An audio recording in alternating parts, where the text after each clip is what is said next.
Elena froze mid-vow, her fingers closing around the thin ring as the officiant waited and the congregation bent forward in a single held breath. Doubt tightened in Elena's chest the way a hand tightens around a rope. It arrived as a physical pressure, not a thought, and it made the words on her tongue feel foreign. She looked at Daniel, saw his practiced calm, and felt a second emotion spike through her, fear, because the calm no longer matched what she needed from him. The officiant cleared his throat, someone behind Elena sniffed. A bridesmaid shifted in the sand and whispered, "Elena." Within that first half-minute, the stakes were visible. A marriage about to be sealed, a question lodged in a paper, and a woman who could either step forward or step away. Elena's background arrived in action rather than description.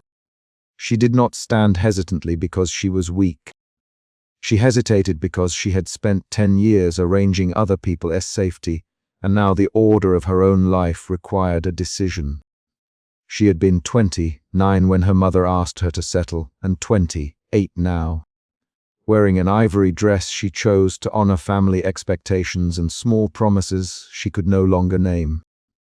The guests watched the scene of a vow, not the private ledger of choices that had brought Elena to the altar. She had promised herself earlier that morning she would not be the kind of person to walk out of a wedding. She had told her sister that she could make a marriage work if she wanted to. But at the altar, every rehearsed line and polite compromise felt like a ledger of debts owed to others. A low murmur went through the crowd as Daniel used the next line to steady the moment. His voice was even, his jaw set, and a tiny crease appeared between his eyes. "Elena," he said, short and precise, the name a tether meant to pull her back. Elena's hands trembled once and then steadied. She had learned to control visible ripples, to breathe slowly so no one would worry. The doubt pushed her to action. She did not lower her gaze. She did not pretend the question did not exist. When Julian Reed slipped forward from the cluster of latecomers by the dunes, Elena barely registered the movement until a folded scrap of paper landed in her palm. She felt the paper press cold and real against her skin, and she read 3 words before anyone could speak. "Be certain first." The paper's handwriting was spare. The message was not dramatic. It carried the weight of an interruption. Elena folded the paper into her fingers, and, for the first time that afternoon, the ceremony paused. She the officiant to stop. Short sentences now. "Stop, please stop." Daniel's eyes widened. He stepped forward with a clipped, "Elena, what is this?" Voices rose in a tight wave. A woman behind Elena hissed, "Don't make a scene." Elena held the paper between her thumb and forefinger like evidence and let the hush bloom around her. The first emotion shift arrived in the pause. Doubt, shock. Shock came not as a cinematic collapse, but as a clean intake of breath that made her knees feel sudden and real. "Elena, I need a moment." Daniel's voice narrowed. "We in front of people. We can finish this later." Elena's hand moved. She took one small step back, not running, not dramatic, only making distance where distance had become necessary. A bridesmaid pushed through the crowd with a phone bright against the sun. Claire's face carried a look Elena knew too well, concern sharpened into decision. Claire thrust the screen toward Elena's face. Elena blinked and read a single message in the open thread. It was a bank transfer screenshot and a line of text. Deposit made to Hart Holdings, payment for relocation. Not disclosed. A gasp moved through the guests like wind through grass. "Claire, Elena, look, this came in an hour ago. Daniel, answer this." Daniel's mouth opened and closed. He reached for the phone with a hand that was steady and then betrayed by the faint tremor in his fingers. There followed an argument in quick, small exchanges, 3 to 6 lines of clipped back, and forth where voices tried to claim authority over the truth. "Daniel, what is this?" Elena, it's nothing you need to worry about." Daniel replied, "What do you mean it's nothing?" "Claire has a bank receipt and a transfer memo." Claire's voice stayed level but hard. "It's business. It doesn't affect us, Daniel, it affects me." It affects my choices, Elena answered. The second emotion shift moved from shock into anger. Elena felt the heat rise into her neck and then bend into resolve. Daniel, tell me now. Tell me why there was a payment tied to our move without me seeing any plan. Daniel's jaw worked. We discussed relocation as part of our future. I made a deposit to secure a property for us. You thought without me, Elena's voice tightened. You made a financial decision about our life and kept me out of it. The guests watched small domestic law unfold on a beach, the efficient court between script and the reality of two people unmaking a rehearsal. Voices overlapped. A man in a linen shirt muttered, "This is not the place." Julian stayed silent at the dune's edge until Elena stepped away from the altar and then followed at a respectful distance. When Elena reached the shoreline, the sand firm beneath her shoes, she let the paper unfold fully.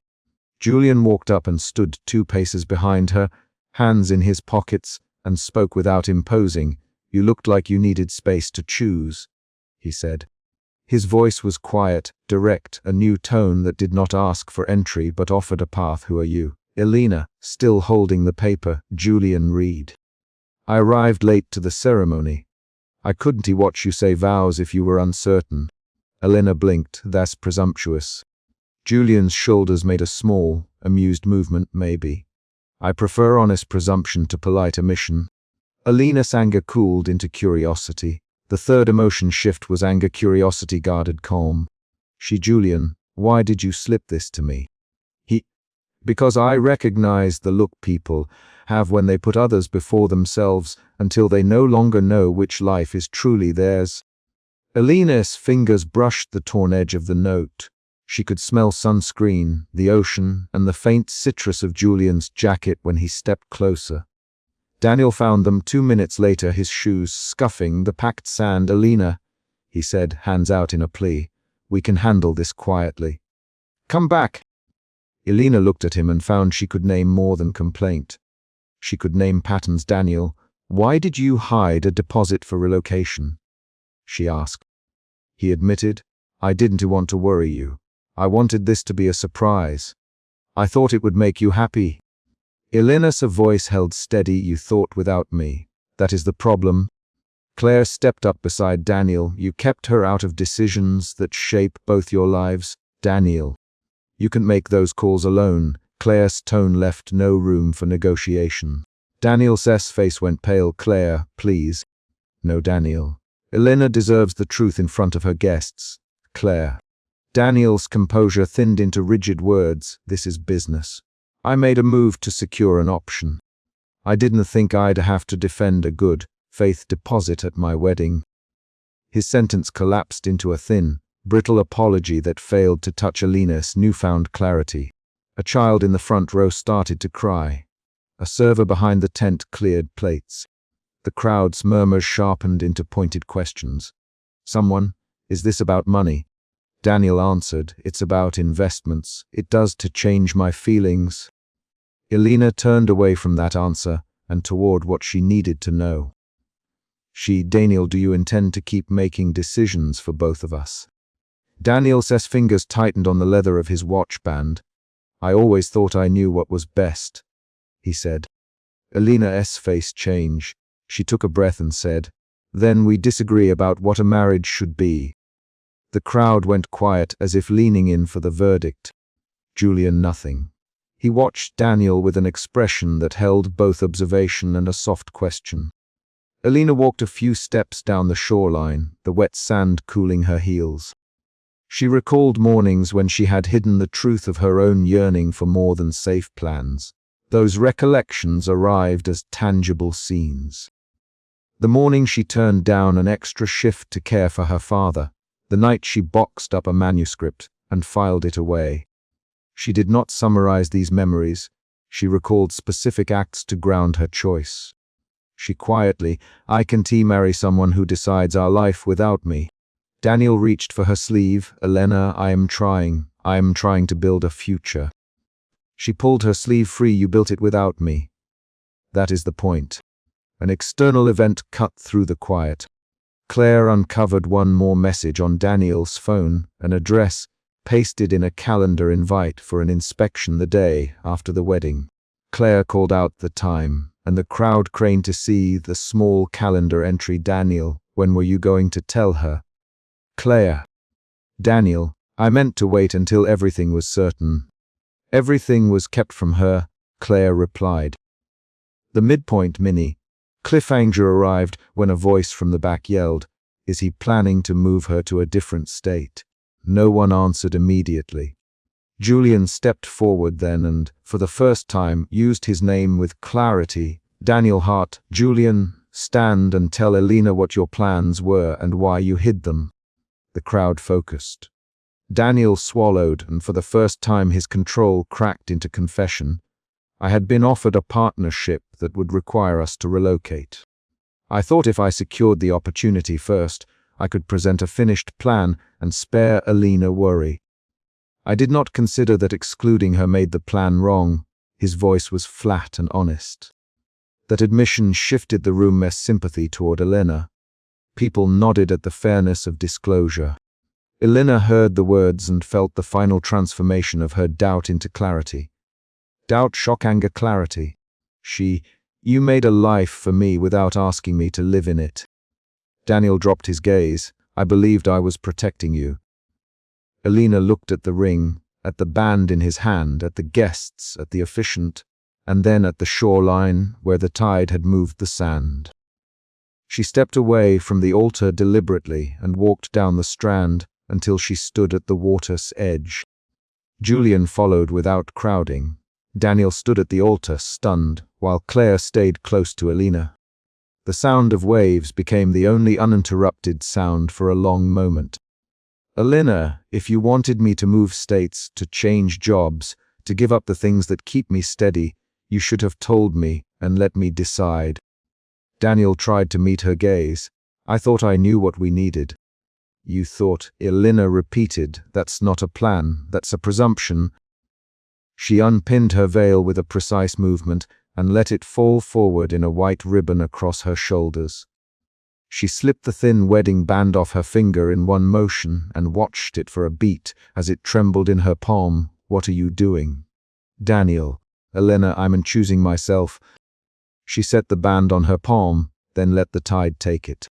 The ring rolled against the wet sand, and a small wave lapped it half, buried. It did not clatter. It rested, and then the water pulled it further.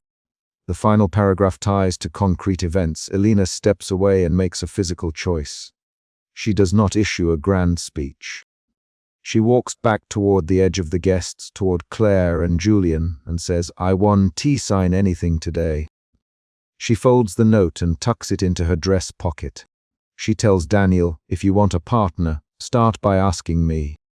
Daniel remains at the altar. He tells Claire, I thought I was protecting her, and his voice is small.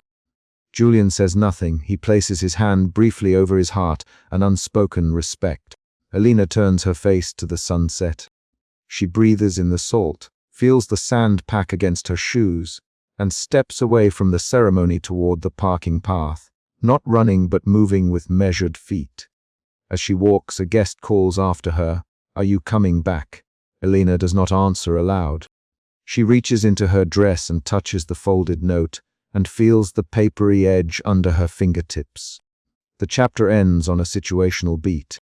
Elena closes the dune path gate behind her and walks to the small rental car where Claire waits with keys in hand, and she says, plainly, drive me home. Elena stepped out of the ceremony tent, her fingers still clutching the thin ring, and Maya grabbed her wrist without asking. Doubt sat in the space between them like a pressing, unwelcome guest. Elena's jaw worked as she tried to steady a breath. What is it? Maya demanded, voice high in the small corridor of sand and canvas. That demand, blunt and immediate, forced Elena to answer with something other than polite composure. The central problem was visible and urgent. Elena was not certain she wanted this marriage, and she was standing 5 minutes from the altar with everyone waiting. She had frozen mid-vow the week before in rehearsal, the memory sharp. She had stopped and held the ring like it might slide out of her hand and into some other life. That exact moment, the one the congregation would remember if the ceremony stopped, had left a trace under her ribs. Doubt had been growing for months, small refusals, a late night silence between plans, the way Daniel seemed to measure love by practicality. Elena had told herself obligation, not fear, but the word doubt repeated in her head now, precise and stubborn. She described what she felt by touching the metal of the ring and letting Maya read her face. Maya pulled Elena into the narrow sand, dusted walkway at the back of the reception tent and kept her voice low. "Elena, you can walk away now. Anna will have a fit. People will talk." Elena let Maya say it. The list of practical consequences was part of the pressure that had softened her will. "I know." Elena's reply was short. "I don't know if I can do it for the reasons they re-asking me to." The admission hung in the late morning light. Maya narrowed her eyes. "For the reasons they re-asking you to," she repeated, like someone testing a fragile object. Elena tightened her fingers around the ring and felt it warm against her skin. Around them the tent rustled. A distant laugh, a chair scraping, a muffled sound of guests taking their seats. The ceremony was continuing even as she stood outside it. Elena's fear sharpened into a physical tightness in her throat. She swallowed and forced a steadying breath. They did not see Julian at first. He came along the dune path with the quiet step of someone who didn't want to draw attention.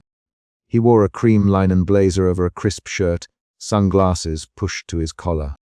His arrival was a small external event, an ordinary person appearing in a tense moment, and that's all it took to shift the air. He stopped a step away from the tent and looked at Elena without surprise. "Are you sure this is what you want?" he asked, his voice low and even. The question felt less like an accusation and more like a physical knock at the door Elena had been keeping closed. Elena flinched and folded her hand away from Maya's grip. The single line of dialogue lodged in her chest. It asked what no one had asked straight out. For a beat she had nothing to answer. Then she shook her head and let her fingers open. Fear moved through her, fear that if she refused, arrangements would fracture, that Daniel would be hurt, that family would be furious. But the doubt that had lived under her day-to-day decisions rose and demanded clarity. "I don't know," she said, and the three words were a small, brittle thing. Julian did not press. He reached into his blazer pocket and took out a folded piece of stationery, the kind used for a quick note rather than a formal letter. Without hesitation he slid it across to Elena and stepped back toward the dune so he could blend with guests moving along the path. "Read it when you can," he said without adding advice.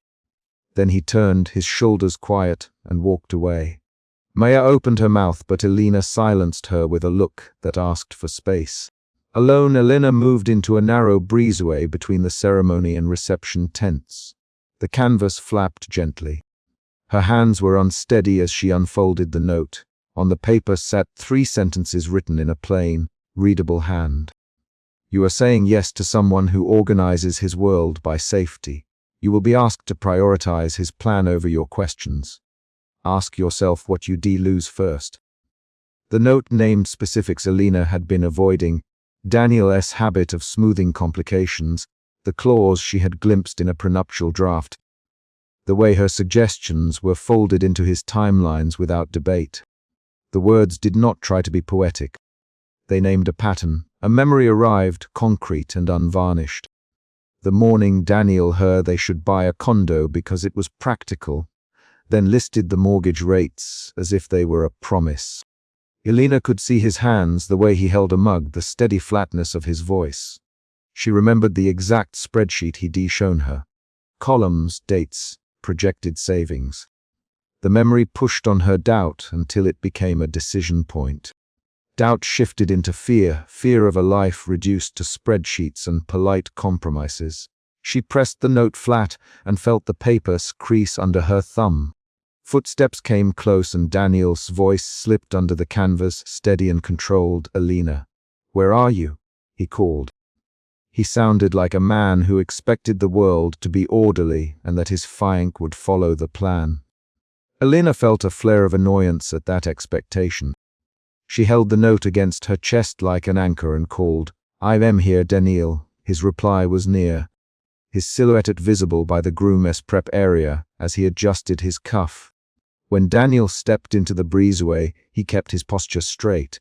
His watch flashed a precise glint. He had 2 lines of worry: the guests and the future he had planned. He lifted his chin and tried to offer a smile that did not reach his eyes. "We can go in when you're ready," he said. "Everyone's waiting." Elena stepped closer, and in the narrow light between the tents, the conversation became private and immediate.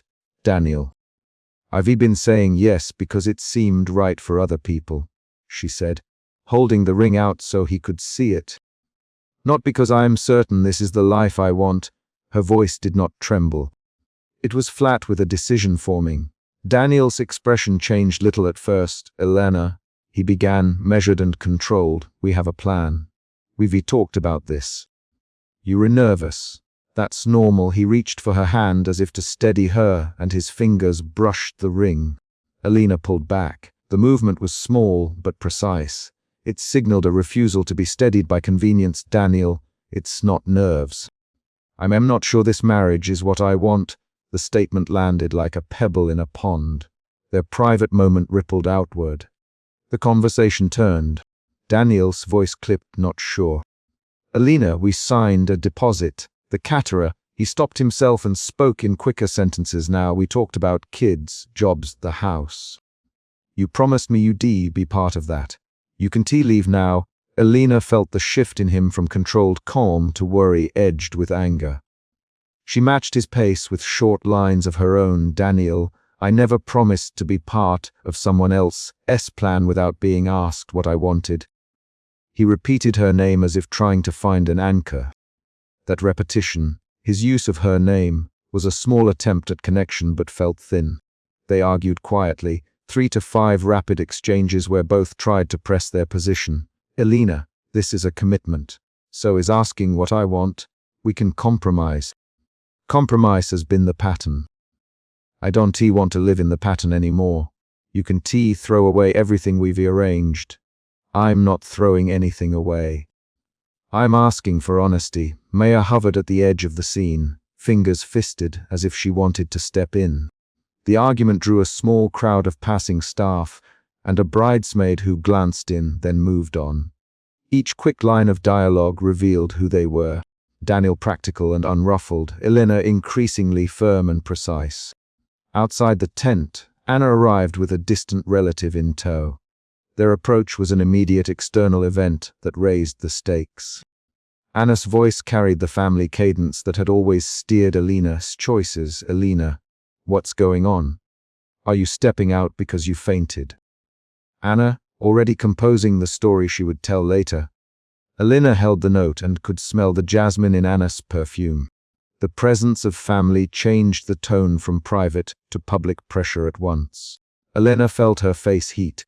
She noticed the way Anna's hand rested near her handbag, ready to organize the crisis. A bridesmaid named Maya, Elena's friend since college, slid in beside them and lowered her voice. "There is something in the prenup. I read a clause this morning. It's not what you think." Maya named the clause. A stipulation that kept Elena's inheritance separate, but also included a provision about property decisions favoring Daniel's plan. The revelation was specific and practical. It reframed the marriage as a contract with limits, not only promises. Elena felt the shape of betrayal, not a dramatic explosion, but the slow tightening of being asked to cede an essential choice. Doubt shifted again, this time toward clarity. She now saw exactly what might be taken from her. Elena's hands trembled when she held the prenuptial phrasing in her mind. She imagined their life as a sequence of polite approvals she would offer to keep peace. The image was not grandiose. It was a row of calendar entries with Daniel's items first. Her reaction was physical. She stepped away from the tent and toward the dune, so she could feel the salt air on her face and judge her breathing. Julian reappeared at the shadowed edge of the ceremony lawn, steady and quiet. He did not step forward with an opinion. Instead, he stood back and watched Elena as if to give her room. "Julian," Elena, voice low, "why did you give me that note?" She held up the paper so he could see the creases. Julian tilted his head and smiled a small, private smile. "Because you looked like someone who had been trained to fit into other people's plans," he said. "I don't believe you should promise what you will regret." The sentence was simple and specific. It named a behavior and a likely consequence. There was no flourish, only a directness that Elena found strangely relieving. Anna intervened with a sharp tone. "Elena, you are making a spectacle. Think of your father, of the family."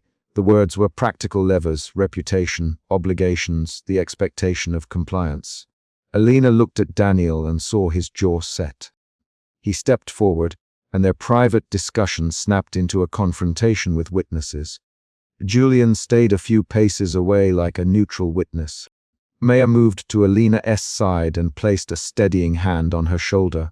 Elena heard herself speak in short sentences. "Daniel, tell me one thing you can plan.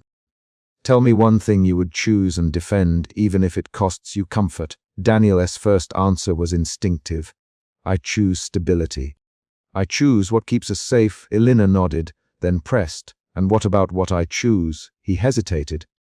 The hesitancy was a small crack in his practiced calm. "I thought we'd choose it together," he said finally. The line sounded rehearsed and not quite true to Elena's ears. Their exchange revealed a mismatch. Daniel's steady list of choices versus Elena's need to be asked. The crowd's murmur rose. A bridesmaid stepped forward and whispered the prenuptial clause out loud. The couple would share decisions only after the first year, during which Daniel retained primary authority over financial choices. The phrase landed among the guests like a factual bomb. Several heads turned, voices rose with polite shock. Elena felt the world narrow to the ring in her hand and the set of faces around her. Daniel, Anna, Maya, Julian. Each person's presence pushed the decision forward. Then Julian moved. He did not shout.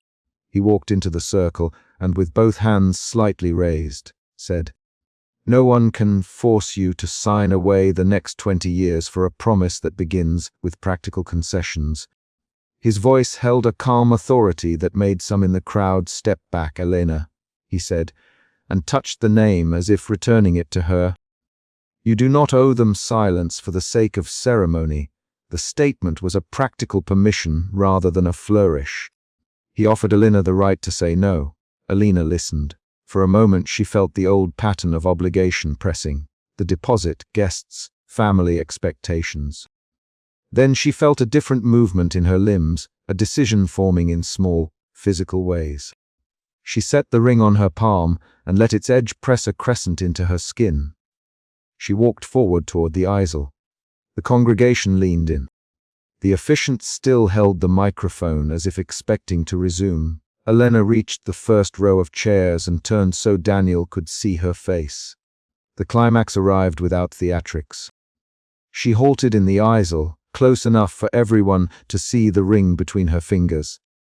Her voice was steady and clear. "Daniel, I can sign a promise that asks me to give up asking questions." The sentence named a concrete refusal tied to a specific clause and to a daily reality she had described earlier. Daniel's face went pale in the sunlight. "Elena, don't do this now," his voice faltered. He moved toward her, then stopped, aware of the people and the way his movement looked. She held his gaze for 3 careful breaths and then took off the ring and placed it on the officiant's palm instead of returning it to Daniel. The ring landed like a fact. Gasps moved through the rows. Anna's hand flew to her mouth. Maya squeezed Elena's arm. Julian stood a few feet away and did not look triumphant. He looked like someone who had expected nothing and been asked to witness a decision. The officiant looked down at the ring and then at the crowd, uncertain how to proceed. Outside, guests began to talk in loud, practical clusters. Who would handle refunds, how to explain the cancelled reception, how to salvage appearances. The noise was the practical aftermath of Elena's choice. Daniel retreated to the groom's prep area and put his hands to his face for a moment. He then squared his shoulders and moved through the crowd to speak with Anna. Elena watched their backs and felt an odd mix of exhaustion and clarity. Her doubt had moved to fear and then to clarity. That clarity now pushed her legs forward toward the shoreline. She walked away from the easel toward the water, and each step felt deliberate. The sand was warm under her shoes. Julian followed at the same measured distance he had kept all day. He did not speak until they reached the surf line. Then he said simply, "You did the right thing." Elena looked at him. "It felt like the only truthful thing I could do," she answered. Her voice was small and not triumphant. She rubbed the ring between her thumb and forefinger and then slipped it into her pocket. The final beat was concrete. A bridesmaid came running to the shoreline with a phone in her hand. "Someone's filming this," she said, breathless with the modern mechanical shock of it. The revelation shifted the scene again. Now there would be images that could travel. Elena nodded and kept walking, feeling the sand cool as she stepped closer to the water. Julian remained a short distance away, watching the way she held herself. The chapter closed with Elena standing at the water's edge, ring in her pocket, family and guests scattered behind her, and the surf making a steady, ordinary sound as if nothing dramatic had happened to it. The decision had been made, and its consequences were beginning to arrange themselves into the days to come. Elena burst out of the ceremony tent onto the raised boardwalk, the thin ring pressing into her palm like an accusation. Voices rose behind her, Maya shouting her name, bridesmaids moving as a single shape toward the gap in the canvas, but Elena did not turn. Doubt pushed at her sternum the way a tide pushes at a shore. Doubt had driven her down these last 3 weeks of planning and compromise. The officiant's voice still trailed from inside. Guests craned their necks along the railing. The problem was simple and loud. She could not say the words she had been asked to say. That uncertainty had a shape now, and Elena could see the shape in Daniel's face when he reached the railing. She planted both hands on the weathered wood and forced air into her lungs.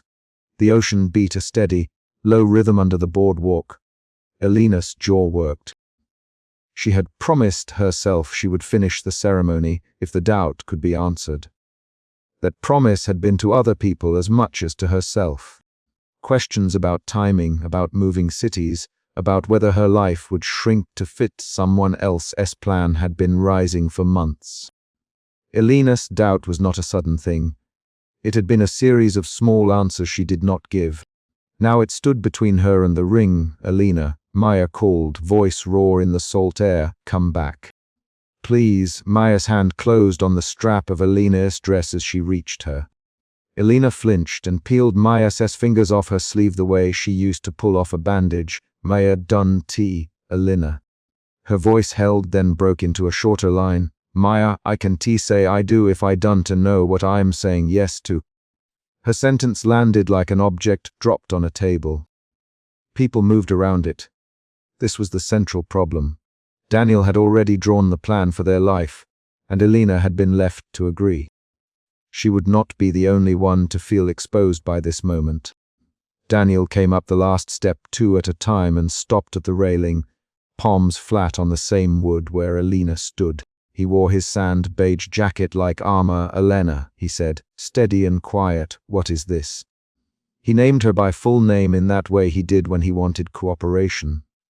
The tag in his sentence made the demand precise. Elena's doubt hardened into anger at the sound of his practiced calm. "What is this?" She threw back. "Daniel, you booked the house in another state. You, my sister, you were arranging new work before we ever discussed leaving the coast." Her voice rose on the last line. Guests leaned forward as if to catch a private radio broadcast. Maya stepped up beside her and handed Elena a folded sheet of paper without a word. Elena unfolded the itinerary with hands that trembled. Maya had found the travel documents in Daniel's jacket pocket near the tent. The pages had flight numbers, a rent-a agreement in a town 3 hours from the beach, and a list of neighborhoods with notes in Daniel's handwriting. The handwriting was neat and economical, the kind that arranged lists and erased questions. Elena read one line aloud because she needed words. Start new job June 1st. Move by July. Daniel, this was planned without me. Her fingers tightened around the paper until the edges left crescent moons of white on her skin. Daniel reached for the sheet and then let his hand fall. I thought we'd agreed on a plan, he said. I thought, Elena. I thought I was doing right by us. His eyes moved from the paper to her face, as if searching for a gap where he might slide an explanation. The explanation came out practical and flat. New opportunity, better salary, more stable future. He used dates and names as a shield, you thought. Elena. The word snapped. Her doubt shifted. Anger surfaced and fed itself on each clipped sentence. Daniel, you didn't ask me. You made the decision and put it in your pocket like a receipt. How am I supposed to say yes to a future I didn't choose? Maya's voice cut in. Daniel, show me where you wrote we. She sounded neither gentle nor cruel. She sounded like someone who had taken the initiative and expected the same in return. Maya moved across the short space between them and held the itinerary up. Whereas we, it's all you. Names of schools, dates, a deposit. There's no note to Elena here. Maya's index finger traced the printed lines with the precision of a person checking a bill. Daniel's jaw tightened. You think I wanted to hide it? He set his hands on the rail, shoulders rigid. I was trying to secure things. I didn't want to worry you with logistics while you handled the wedding. His voice was measured, the cadence of someone attempting to reassure through facts. The crowd watched each syllable as if it were evidence. At that moment, a man who had stood near the tent steps since Elena had left stepped closer. Julian Reed had been quiet in the thread of commotion, hands in his linen blazer pockets, sunglasses pushed onto his head. He moved without the urgency of the bridal party, all small, practical steps that placed him beside Elena and Daniel. Julian had been the one who handed Elena the folded note earlier, and then stepped back into the salt light. Now he tilted his head and spoke in a way that forced everyone to listen. You are asking her to choose what he already decided, Julian. His voice low enough to cut through the surf and into the cluster of listeners. That's not asking. That's presenting an outcome and expecting consent. Julian did not take a side. He stated an observation that removed masks. The words reframed the argument into a single, unavoidable question. Had Daniel respected her autonomy? Daniel's face went the color of a man realizing a ledger had different entries than he remembered. That's not fair, he said quickly. I made arrangements because I thought stability would help us. Elena, I thought you'd thank me. He used her name again, softer this time. And there was a plea in the softness that did not match the contents of the itinerary. Elena looked at Daniel and then at the paper. Her doubt slid into a new register. Betrayal. It wasn't dramatic. It was arithmetic.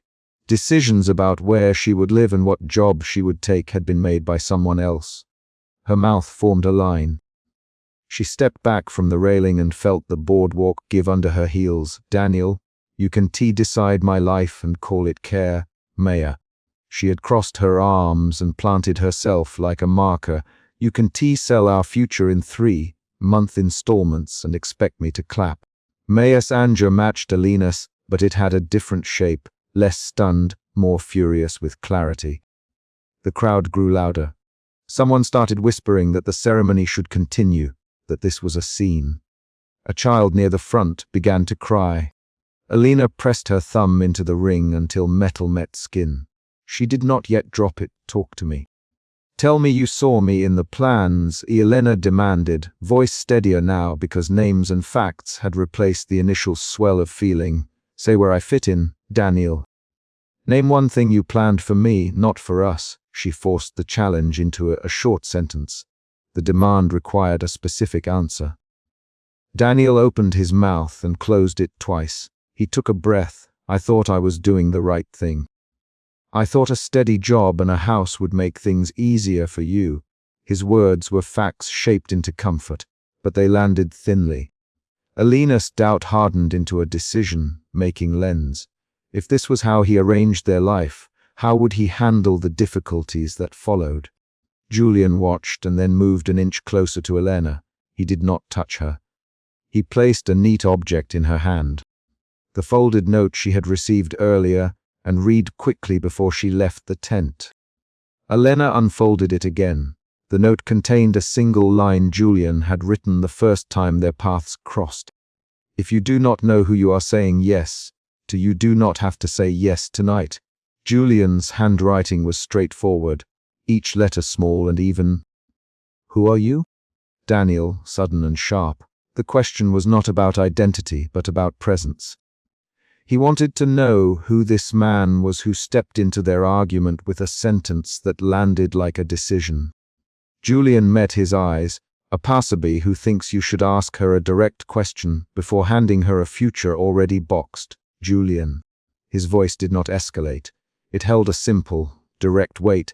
Elena, name what you want for yourself. Name 5 things you want. Not what Daniel wants. He turned to Elena as if offering a practical tool.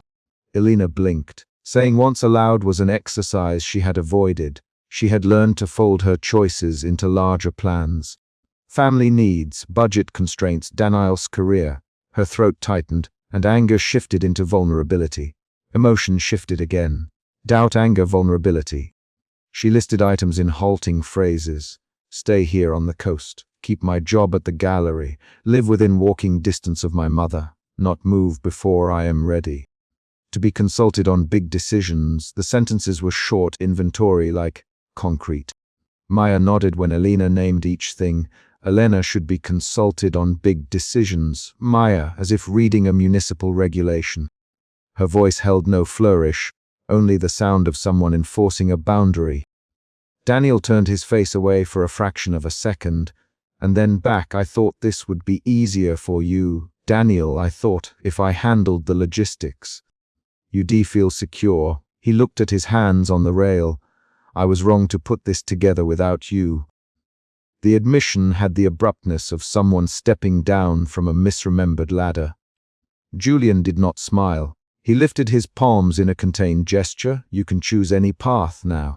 You can say yes to what you believe is a real collaboration, or you can walk away and keep the life you know. Either choice is heavy. Either choice is honest. His words clarified the stakes without forcing an answer. Julian's presence had shifted the argument from accusation to decision. Daniel pressed his fingertips against his temple. What do you want, Elena? He asked, insistent but not shouting. The insistence was a flinch toward compromise. Elena felt the whole crowd pressing like a tide. She felt the ring cool where it rested in her palm. A passenger ferry passed far out on the horizon, a white slash on the sea, and someone clapped in the audience as if to break the tension. External sounds punctuated the scene. Elena had to convert inner motion into an outward act. She stepped forward and removed her veil with deliberate fingers. The action changed the room in a single visible move. People inhaled. Elena held the veil in both hands and ran the fabric through her fingers until the edges felt like the texture of decisions. She did not put the veil back on. Elena. Daniel, voice compressed now. Don't do this here. It's a scene. Think of the family. He tried to use logistics as a weapon again. He named family because he believed invoking more stakeholders would make her yield. No one told my mother about this move. Elena. She wakes at 5 to walk on the beach. Her plans count to me. Daniel, you made a plan and kept it in your pocket. That is not how we build a life together. Her lines were concrete and short. She had learned to speak that way when the stakes were close. Maya stepped forward and put a hand on Elena's shoulder. Elena, do what you must. I'll go with you, whatever you decide. The offer was functional and immediate. Maya meant it. Her voice was practical and steady, not theatrical. Daniel's defense cracked then. He began listing contingencies, cost of living comparisons, school ratings, commute times. But each practical argument slid off the immediate accusation that he had decided for both of them. He tried to restore order with numbers. He used his watch to find another rhythm. Julian waited until the list thinned and then spoke again. Elena, if you leave, you will need a place to go tonight. If you stay, you will have to accept plans you did not shape. I can help with a place to sleep, or I can step back while you fix this with Daniel. The offer is only logistical. I will not push you into anything. His voice stated an option and a boundary. The offered help was concrete: a bed for the night, a phone number, a small promise of practical support. That was a momentary cliffhanger. Elena could accept Julian's offer and remove herself from the ceremony entirely, or she could try to rebuild something with Daniel in front of everyone. The decision would rearrange immediate possibilities. People around them shifted, waiting for her to pick a path. Elena closed her hand around the ring and then opened it slowly. She set the band on the railing between them, like placing a final item on a table. Daniel blinked, as if someone had set a document down he had not read. The ring sat there, a small, cold circle catching the light. She straightened her shoulders. Daniel, she said, I am not saying yes to being moved like an object in your life plan. I need to know you will invite me into decisions and stop assuming outcomes for us. Her voice was short, exact. She named what she wanted: consultation, partnership, time. Daniel nodded once, hard as if swallowing. I can step back on the house until we agree together. Daniel, we can defer moving. We can sign nothing without both our names. He gave specifics, not promises in the air. The crowd watched the exchange of details like a jury watching a closing argument.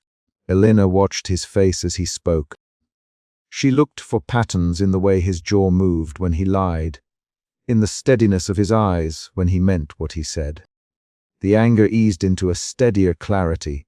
She could accept compromise if it came with actual checks and a joint timeline. She could also walk away and preserve the choices she had built around her mother and job. Julian stepped back and let them speak in pairs. Maya stayed near Elena, fingers ready to tug her away. Guests muttered and shuffled. A server crossing near the tent almost dropped a tray and then steadied. The world outside this argument continued, indifferent to the decision being made on a strip of raised wood. Elena picked up the ring with 2 fingers and handed it to Daniel without looking at his face. The motion was precise. I won. Sign a future that's already written, she said. If you want a life with me, you'll ask me and listen when I answer.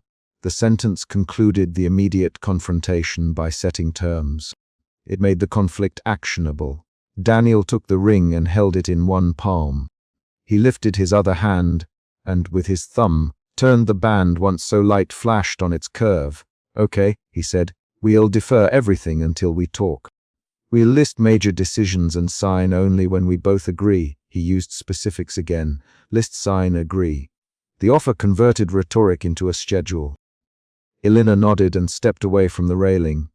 The guests began murmuring as the tension eased. People filed back toward their seats, some with relief, some with lingering curiosity. Julian moved to the edge of the group and did not speak. Maya squeezed Elena's hand and then let go. They walked down the steps together toward the shoreline. Rain of loose sand sifted under Elena's heels. At the water's edge she stopped, loosened the veil from her hair, and let the fabric drop to one side. Daniel remained on the boardwalk for a moment, ring in his hand, then followed her down the steps. Julian watched from above, the set of his shoulders steady. On the wet sand, Elena turned to Daniel. Start with one thing, she said. Ask me where to put us, and Dunty assume my answer. Her instruction was a task. Daniel looked at her and then at the house of guests behind them. He nodded and walked forward, toward the shoreline. Julian stepped down a few planks to hand Elena a small card with a phone number and a single line. Call if you need a place tonight. Elena took it and folded it into her dress. The crowd drifted away as the ceremony collapsed into private negotiations. The chapter closed on an action, not a speech. Elena stepped off the boardwalk and into the surf, leaving clear footprints in the wet sand as she walked a short distance and then stopped, facing the sea. She did not put the veil back on, and she did not turn to look at Daniel until his steps met hers on the shoreline. Elena stepped into the surf, the thin ring pinched between her thumb and forefinger, and the boardwalk behind her went quiet. Doubt tightened at the base of her throat, concrete and immediate. It drove her to move away from the rows of chairs and toward the open water. Guests stood frozen on the raised boardwalk, voices hushed into single syllables. Maya's hand found the fabric of Elena's dress, tugging once hard. "Elena, come back now," Maya, voice small and terse. That demand made the choice visible. Stay and say the words, or leave before she said them. She did not speak. She lifted her chin and took another step until cold water licked the seam of her gown. The thin band in her palm felt like an accusation. The doubt she had carried through the vows in the tent, ever since she had frozen mid-vow, pressed at her ribs. That memory unfolded in small, exact pieces. The efficient pausing while she held the ring, the quiet ingestion of breath in the congregation, Daniel's hand opening and closing in the air. Those moments landed here now as a clear problem she had to answer with action. A man pushed through the edge of the crowd and moved down the dunes toward her. Julian came at a steady pace, his linen blazer unbuttoned, a folded paper visible in his hand. He had handed her a folded note behind the tent earlier. She remembered the paper then, how it had slipped into her palm like a weight. Seeing Julian now changed the scene.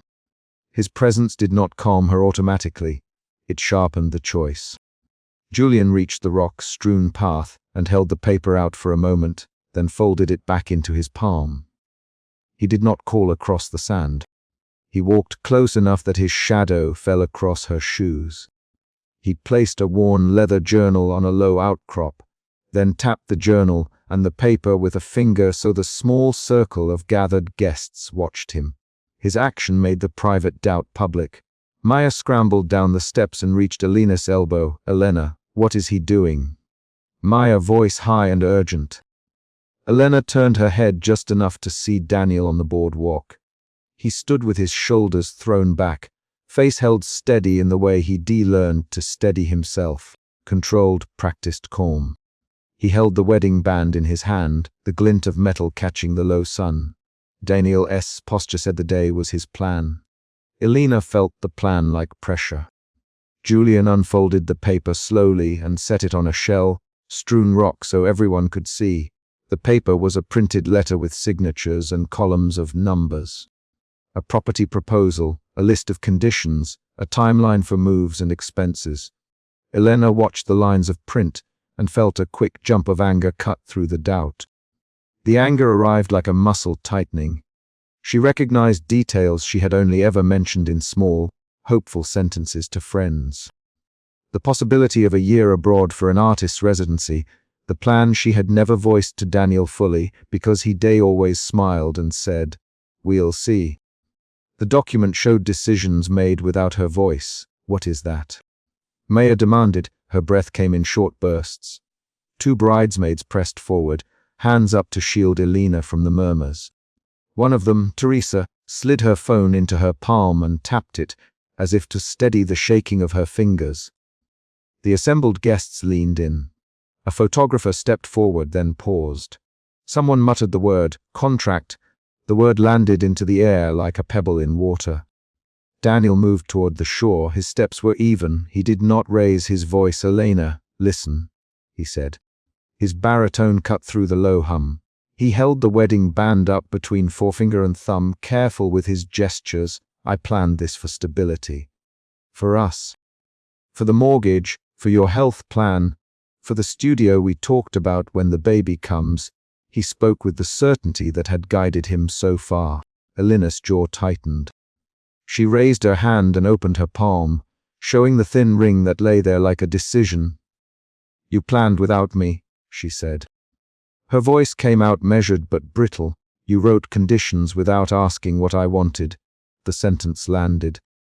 A beat later, she realized her voice had shortened into a whisper of accusation. The confusion that had been under her doubt shifted into anger. Her hands began to tremble. Daniel's eyes narrowed. "We talked," he said, We talked about what a life looked like. This is practical. This is what keeps us safe. He stepped closer, reducing the space, but the space between them was counted in choices, not inches. Elena, please. This is what I want to give you. Say you want it too. Her name like a plea turned into a command.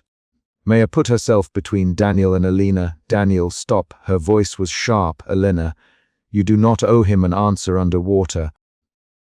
She turned to Elena and dropped her hand from the dress. Giving room, you froze at the altar already. You cannot give him something you don't have. Maya's speech forced an external heartbeat into the moment. Two women holding different kinds of protection for the same person. Julian tapped the paper again and said nothing. Then he opened his jacket and took out a photograph folded to a quarter.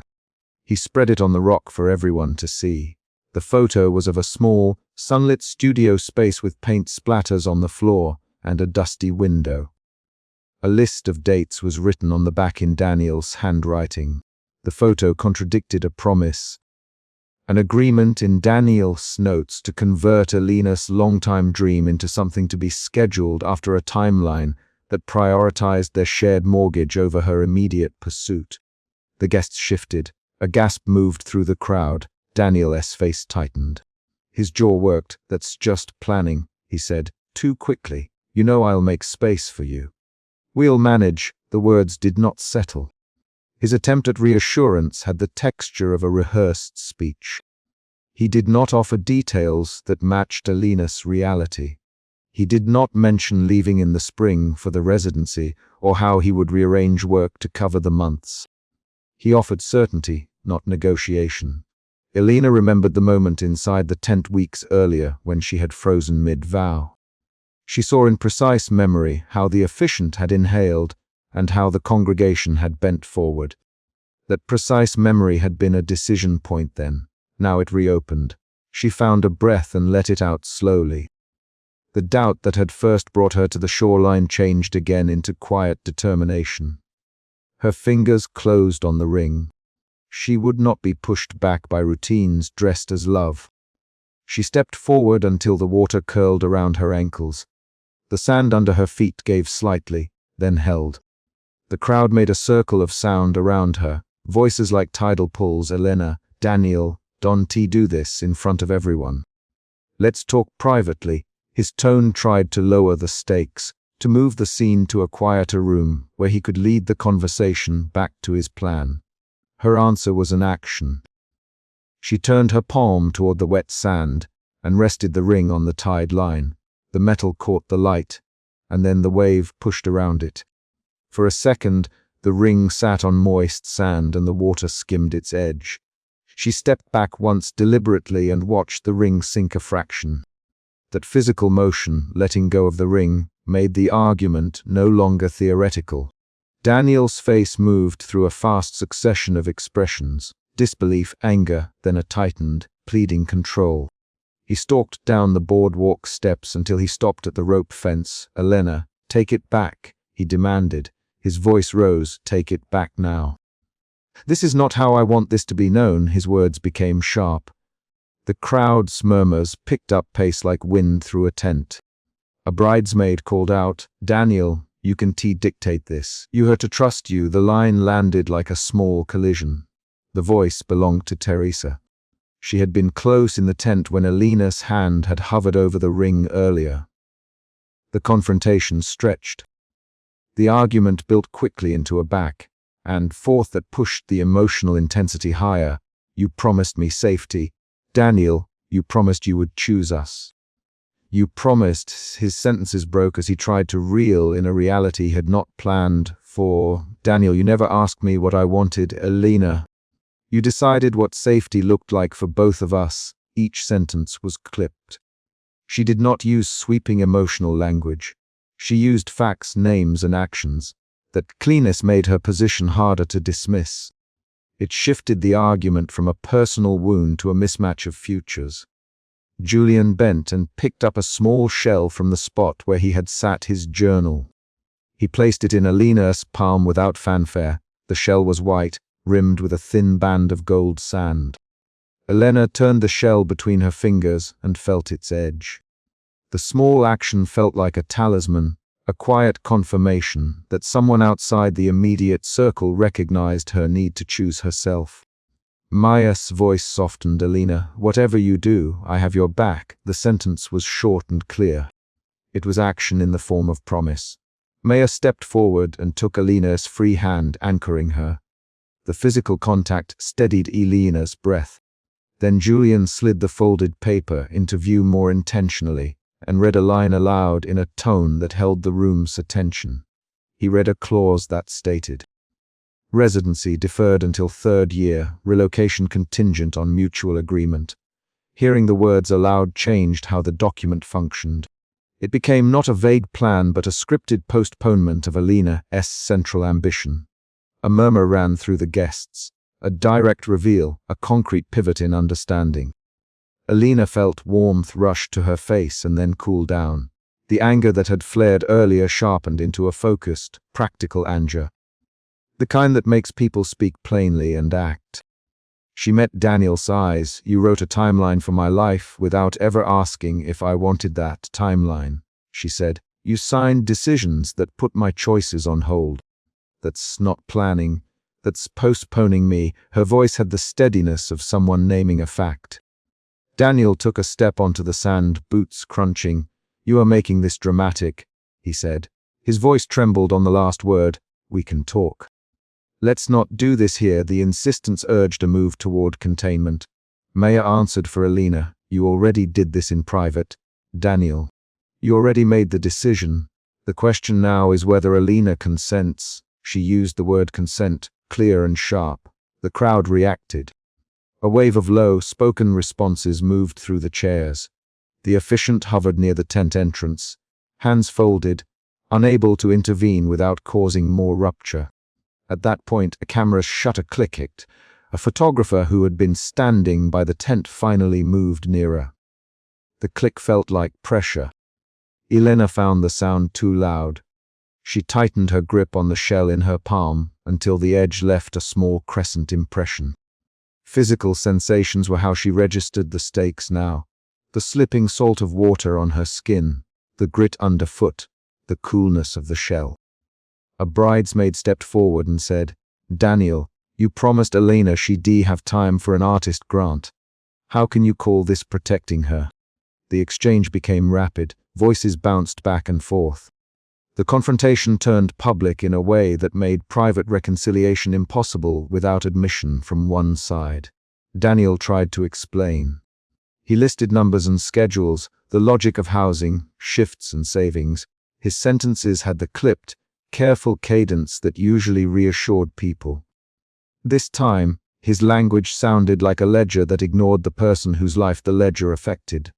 His insistence on structure now read as insistence on control. Elena let the surf lap colder at her ankles and set one foot forward. Her next action would finalize the direction she would walk in. She looked at Julian, who stood a few steps behind Maya, hands folded, eyes steady. Julian's calm had not been an offer to take a place beside him. It had been a mirror that showed her what she had silently chosen for herself earlier, when she held the ring inside the tent. She walked up the low slope of wet sand, picked up the ring, and threaded it through her fingers one last time. She did not make a speech. She did not plead or beg. She held the band between thumb and forefinger and pressed it into the sand until it sat half, buried. Water ran around it, carving a small canal. The act was small and physical, but its consequence was large. She relinquished the promise that would have bound her to a life she had not agreed to. Daniel's face went entirely pale. He moved like a man knocked by a wave. He shouted, "Elena, take it back!" His voice cracked. The anchored calm he'd worn all morning had been stripped away by the exposure of his unilateral planning. He reached down toward the ring, then stopped when a bridesmaid's hand blocked the path. The block was a small, sharp refusal.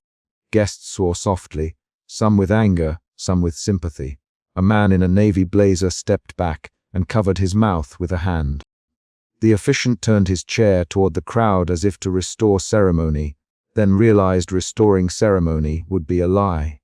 Photographers whispered to each other. Maya tightened her grip on Elena until her knuckles showed white. Julian moved forward and crouched near the ring. He looked at Elena and then at the band half buried in the sand. He did not touch it.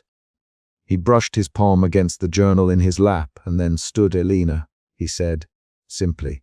He did not issue a plan or offer pity. He offered a presence that was not performance. That quiet mattered. A twist came then. Teresa, the bridesmaid who had kept a phone in her hand, read a message aloud by mistake. Her voice came out sharp and startled. There's an email from Daniel S. firm approving a commercial loan under his name, and he's listed the primary occupant as family home, owner to be decided. The sentence dropped into the circle of people. The detail altered the stakes again. It meant Daniel had arranged financial moves that would place him in a position to decide occupancy and timing. The revelation was specific. It changed how Elena and others perceived his intentions. Daniel's mouth opened and closed. He reached for his phone.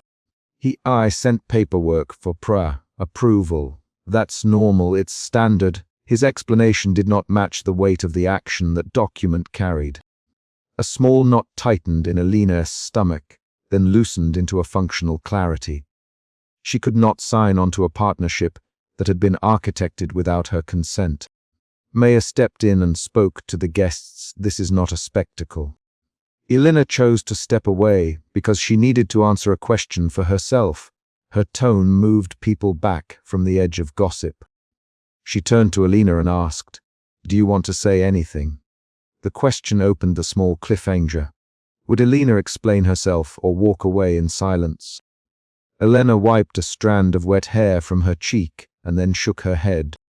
She looked at Daniel and said, "I don't want a life I didn't choose, Daniel. That includes plans written for me, schedules decided for me, a timeline that asks me to wait." The line was short, direct. She used names, she used facts. She did not promise reconciliation. The clarity in her voice made the direction of the next steps unavoidable. Daniel lunged forward as if to stop the motion. Instead, he placed his hands on the rope fence and stared. "Elena," he said again, "slower, we can work this out. I can change it. He searched for a list of gestures. The gestures did not come. The room noticed the absence.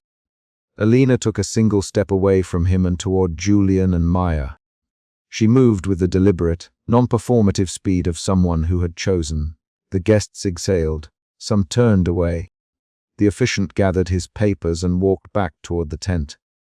Photographers lowered cameras. The soundscape shifted from chaotic to a low, stunned murmuring. Julian offered his arm without flourish. Maya squeezed Elena's hand and then released it. Elena accepted Julian's arm for a moment, not as a replacement but as a practical support as she moved across the sand toward the grassy dunes. She set the shell from earlier into her palm again, feeling its edge. They walked a short distance in silence. Elena did not look back until she reached a small drift of sea oats. She turned and saw Daniel standing alone on the boardwalk with his hands in his pockets. He looked like a man made small by his own choices, not by anyone else's action. Elena felt neither triumph nor glee. She felt clear which would wait. Clarity would mean work. It would not be an easy comfort. A final small event closed the chapter.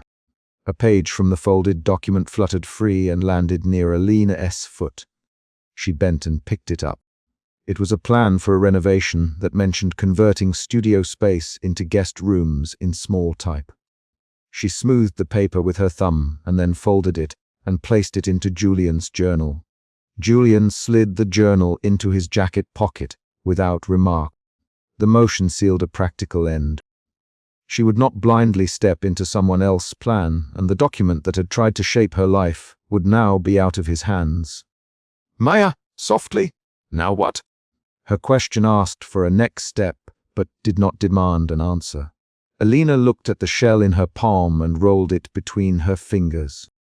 The physical feeling grounded her. She smiled once, a small, private movement that pushed away the tightness from earlier, and then turned toward the dunes. Behind them, voices rose and then thinned.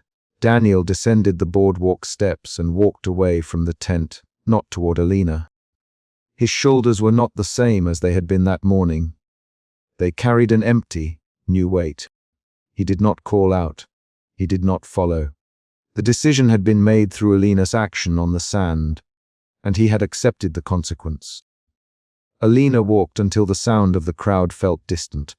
She paused on a small ridge of sand, pressed the shell into her palm, and pulled her fingers closed around it. She lifted her face to the waning sun and let the air touch her. The choice had been physical and public. Its aftermath would be long. Julian stood a respectful distance behind her. Maya rested a hand on Elena's shoulder. The three of them watched the tide as the ring flashed once at the surf line and then disappeared beneath a gentle curl of water.